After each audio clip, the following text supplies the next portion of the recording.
Welcome to Sports Talk with DeAndre Branch. On today's show, I'm going to be discussing all the top news that will get you geared up for Week 13 during the NFL season.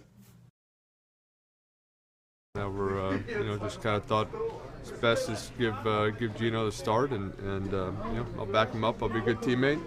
I don't like it, but it's part of football. You handle it, and do my job. To go out there knowing you're coming out, that's I just didn't think that's how do you prepare? Hey, start this week. I was going to play the first half, and Geno was going to start the second half. But eventually they're going to start working in Davis, and I thought I was just starting and playing to keep a streak alive, and I didn't think that's the right thing. How hard is this hitting you emotionally? That's hard. It's been a hard day to handle this, but hang in there and figure it out. Hardest things the Giants, you would say? It's up there. Yeah. Do you feel like you might have started your last game for the Giants? I don't know. I don't know. I'll take it one week at a time. The New York Giants have benched two-time Super Bowl winning quarterback Eli Manning after the team has went 2-9 during this season. The team named Geno Smith the starter. Geno Smith got signed by the team during the offseason after he was a free agent. Geno Smith played his first 4 seasons in the NFL with the New York Jets. I'm happy for Geno Smith because I honestly feel like the Jets never really gave him the chance to develop into a good quarterback. He never really threw that many interceptions every year. It's just he was always inconsistent in the passing game. Eli Manning has struggled pretty much all season, and it doesn't help him that pretty much all his weapons on the receiving end have been hurt all year. Despite missing many weapons on offense, this move should have been made because Eli Manning has struggled honestly the past 3 to 4 seasons.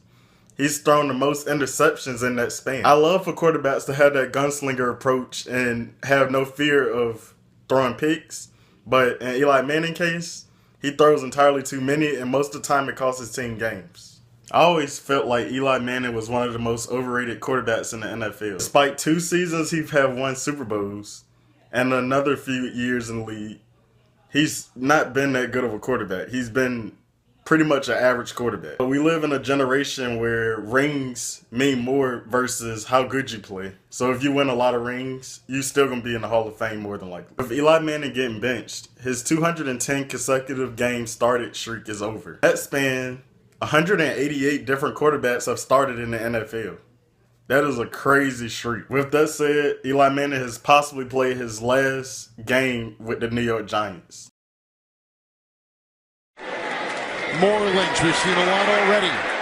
Into the pile he goes, trying to dig his way. Wolf among them, a couple down there, and Pecco with his hands right around his ankles. Oh, we have a fight on the other side.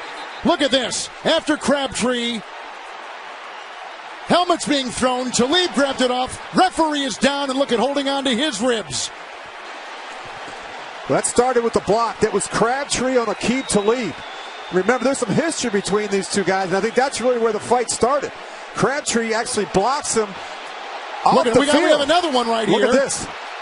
Oh, and a swing right this there. Is crazy because now you're going to get ejected from the game. I mean, this is just selfish. When your own self-interest are more important than the team, then you put yourself and your team at risk. And that's terrible. You just can't do it. You got to exercise some self-control.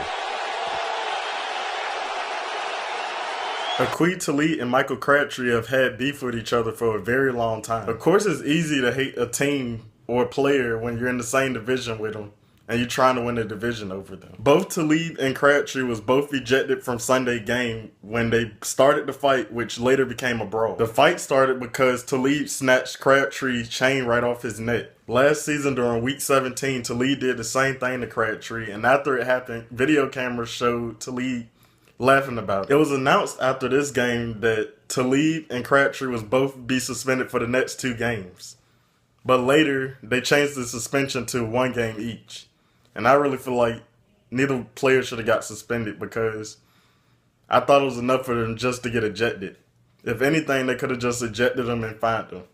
But the suspending for a game, I think, is a little too much because they already was ejected. Everybody has been wondering why this Crabtree chain bothered Talib so much. And Talib said it's because Crabtree wears it every game, and it just gets on his nerves. Both players haven't played their best seasons this year, so I don't really feel like the suspension will hurt either team.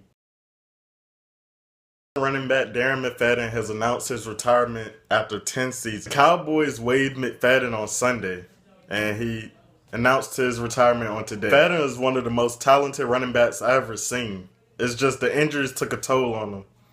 He just never really could be healthy for a full year. When he was healthy, he always showed Hall of Fame potential. McFadden has only played one snap this season on a carry that he got stopped for 2-yard loss. He was inactive for the first 8 games this season. McFadden played 7 years with the Raiders and 3 years with the Cowboys. McFadden finished his career with 5,421 yards rushing and 28 rushing touchdowns.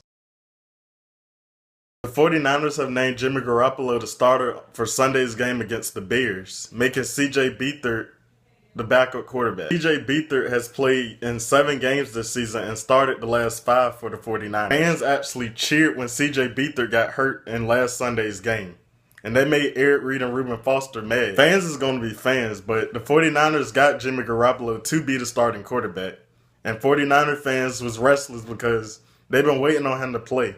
I feel with Eric Reed and Reuben Foster because you don't never want to see a player get hurt, especially not your teammate who's at the time the starting quarterback. Garoppolo came into last Sunday's game and completed both his passes, including a 10-yard touchdown pass to Louis Murphy. Garoppolo will get to showcase everything he's learned playing behind Tom Brady.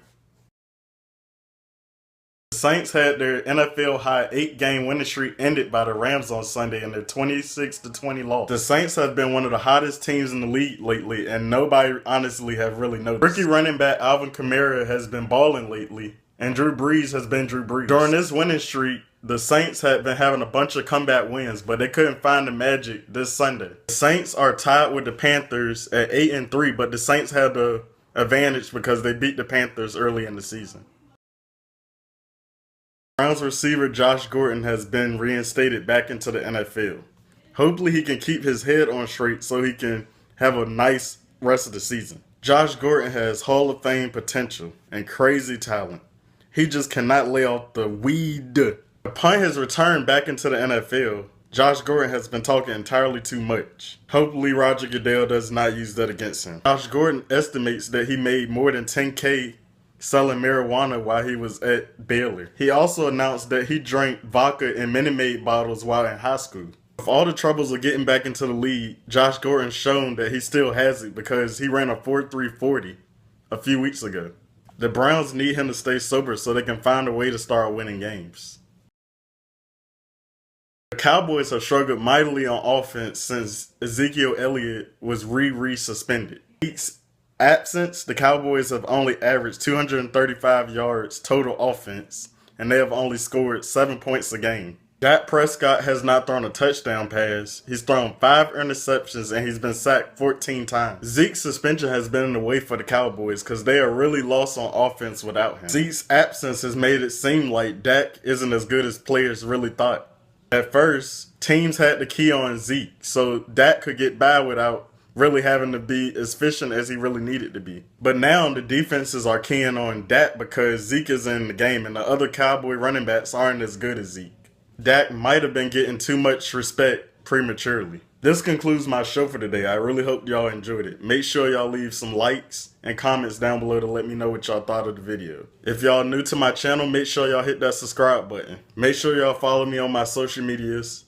I follow back, and they will be in the description box below. Be out.